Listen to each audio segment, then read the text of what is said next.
2. Keaton siguió comiendo el filete borgoña, o como lo llamaran los franceses, con gran apetito. La razón de su felicidad era muy simple. La noche pasada había ganado cada uno de los caballos que había seleccionado en la tarde con la ayuda del boleto ganador. Incluso Malabar, la tirada de 30-1 en la 10ª carrera. En el regreso a Castle Rock, no parecía que conducía, sino que flotaba en el aire, con más de $18,000 metidos en los bolsillos del abrigo.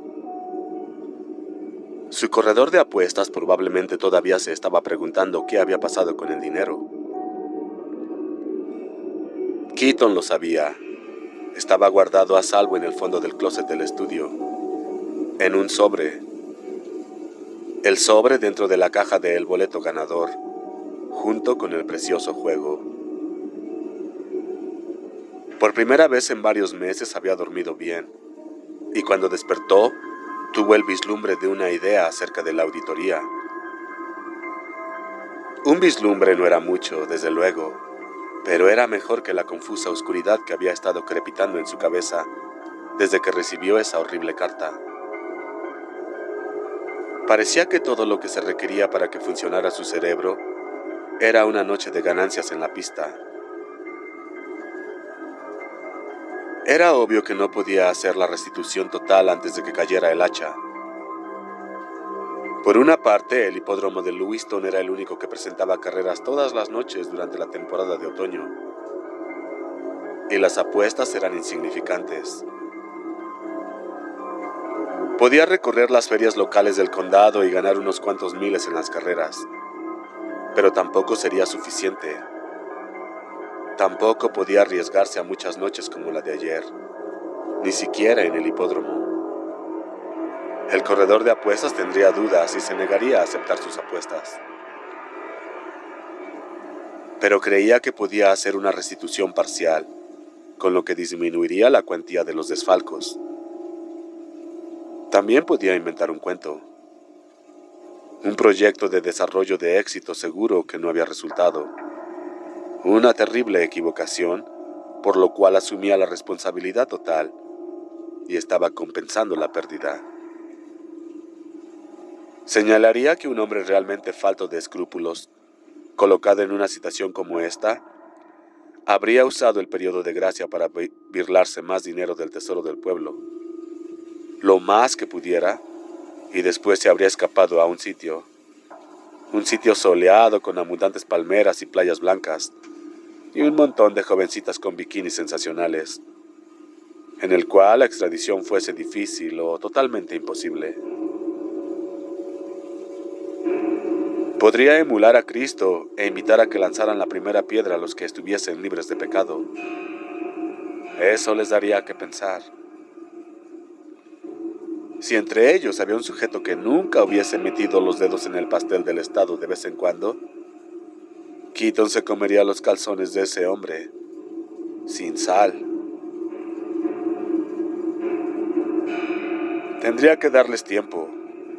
Ahora que estaba en condiciones de dejar a un lado la histeria y reflexionar racionalmente sobre la situación, casi estaba seguro de que se lo darían.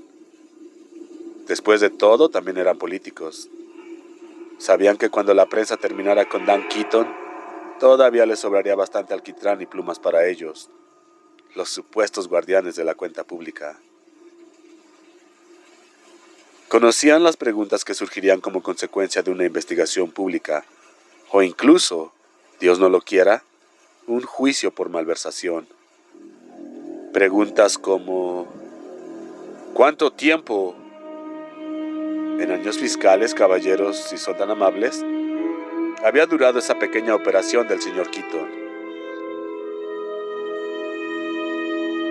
Preguntas acerca de cómo era posible que la Oficina de Contribuciones del Estado no hubiese sospechado nada desde tiempo atrás. Preguntas que resultarían angustiosas para hombres ambiciosos. Creía que podría escurrirse, sin garantías, pero parecía factible. Todo gracias al señor Leland Gaunt. Dios, cómo apreciaba a Leland Gaunt.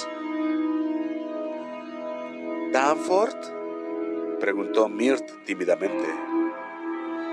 Keaton levantó la vista. Ajá. Este ha sido el día más agradable que he tenido en años. Solo quería que lo supieras. Estoy tan agradecida por un día delicioso contigo. Oh, dijo Keaton. Le acababa de ocurrir la cosa más extraña. Por un momento no pudo recordar el nombre de la mujer que estaba sentada frente a él. Bien, Myrt, para mí también ha sido agradable. ¿irás al hipódromo esta noche? No, creo que me quedaré en casa. ¡Qué bien!, festejó Myrt. De hecho, le parecía tan bien que tuvo que secarse los ojos con la servilleta de nuevo. Keaton le sonrió. No era la vieja sonrisa dulce con la que la había cortejado y enamorado, pero se acercaba. Oye, Myrt, ¿quieres postre? Myrt emitió una sonrisa sofocada y agitó la servilleta hacia su marido. Oh, sí, tú. 3. Los Keaton vivían en Castle View, en una casa estilo rancho, con 2 niveles en la planta alta. Fue una larga caminata cuesta arriba para Nettie Cuff, y cuando llegó por fin, sentía cansadas las piernas y tenía mucho frío. Solo se encontró con 3 o 4 peatones más, y ninguno de ellos la miró. Todos iban metidos en los abrigos hasta el cuello, ya que el viento había empezado a soplar con fuerza y tenía un filo penetrante. La sección de anuncios del Telegram del domingo voló por la calle y después despegó hacia el cielo azul, oscuro, como algún pájaro extraño. Cuando Nettie daba la vuelta en la entrada de los Keaton, el señor Gunn le había dicho que Buster y Myrt no estarían en casa, y el señor Gunn sabía más. La puerta de la cochera estaba abierta, y ese barco teatro del Cadillac que conducía a Buster no estaba dentro. Nettie caminó por la entrada, se detuvo en la puerta principal y sacó el bloc y la cinta scotch del bolsillo izquierdo del abrigo. Tenía grandes deseos de estar en casa, con la película del domingo en la televisión y Ryder a sus pies. Y ahí es donde estaría en cuanto terminara con esta tarea. Tal vez ni siquiera se molestaría con el tejido. Se limitaría a sentarse con la pantalla de cristal de colores en el regazo. Arrancó la primera papeleta rosa y la pegó sobre el letrero junto al timbre de la puerta. El realzado que decía Familia Keaton y vendedores no, por favor. Volvió a guardar el bloc y la cinta en el bolsillo izquierdo. Luego sacó la llave del derecho y la deslizó en la cerradura. Antes de darle vuelta, examinó brevemente la papeleta rosa que acababa de pegar. A pesar del frío y el cansancio, no pudo evitar una sonrisa. Era un buen chiste en realidad, sobre todo si se consideraba la forma en que conducía Buster. Era un milagro que no hubiese matado a alguien. Sin embargo, no le gustaría estar en los zapatos del hombre cuyo nombre aparecía en el extremo inferior de la papeleta de advertencia. Buster se pondría bastante malhumorado. Nunca supo aguantar una broma, ni cuando era niño. Dio vuelta a la llave. La cerradura se abrió con facilidad. Nettie entró en la casa. 4. ¿Más café?, preguntó Keaton. Ya no, dijo Myrtle. Estoy tan llena como una garrapata. Sonrió. Vamos a casa entonces. Quiero ver el juego de los Patriotas en la televisión. Miró su reloj. Si nos damos prisa, creo que llegaré a la patada inicial. Myrt sintió más feliz que nunca. La televisión estaba en la sala, y si Dan quería ver el partido, no se pasaría la tarde encerrado en el estudio. Pues démonos prisa, dijo. Keaton levantó un dedo autoritario. Mesero, tráigame la cuenta, por favor. 5. Neri se olvidó de que quería volver pronto a casa. Se sentía a gusto en la casa de Buster and Myrtle. Por una parte estaba caliente, por la otra estar aquí dentro le daba a Neri una sensación inesperada de poder. Era como ver dos vidas humanas reales entre bastidores. Empezó por subir a la planta alta y revisó todas las habitaciones. Eran muchas. Eran muchas también si se consideraba que no había niños. Pero cómo le gustaba decir a su madre, el que tiene puede. Pero como le gustaba decir a su madre, el que tiene puede. Abrió los cajones de la cómoda de Myrtle y examinó su ropa interior. Algunas prendas eran de seda, de calidad, pero Neri consideró que a pesar de que eran finas, se veían viejas. Lo mismo se aplicaba a los vestidos que colgaban en su lado del closet. Neri entró al cuarto de baño, donde hizo un inventario de las píldoras en el gabinete para las medicinas, y de ahí al cuarto de costura, donde admiró las muñecas. Una casa agradable, una bonita casa. Lástima que fuese una mierda el hombre que vivía ahí. Neri consultó el reloj y supuso que debería empezar a pegar las pequeñas papeletas rosas.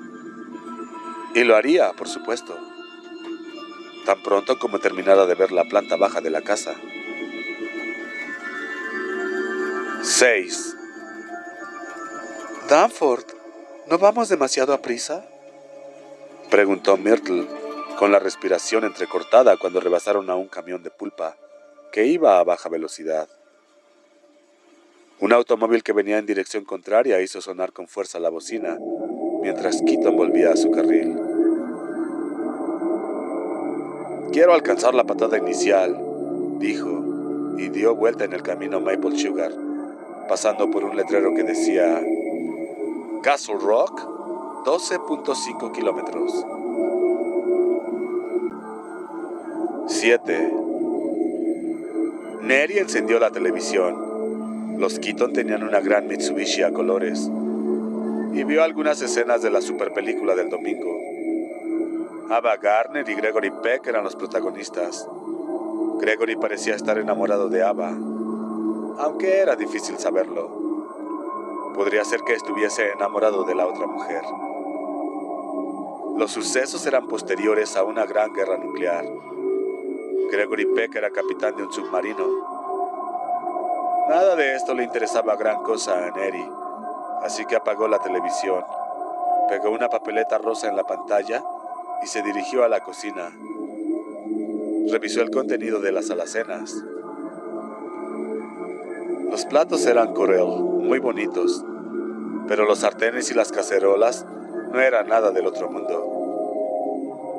Después curioseó en el refrigerador. Arrugó la nariz. Demasiadas sobras. El exceso de sobrantes era señal infalible de descuido en el manejo de la casa. Estaba segura de que Buster ni siquiera lo sabía. Los hombres como Buster Keaton no eran capaces de encontrar el camino en la cocina, ni con un mapa y un perro guía. Consultó el reloj de nuevo y se sobresaltó. Había pasado una buena cantidad de tiempo dando vueltas por la casa. Demasiado tiempo. Rápidamente empezó a arrancar las papeletas rosas y a pegarlas en los objetos. El refrigerador, la estufa, el teléfono que colgaba en el muro de la cocina junto a la entrada de la cochera, la saliente del comedor, y entre más aprisa trabajaba, más nerviosa se ponía.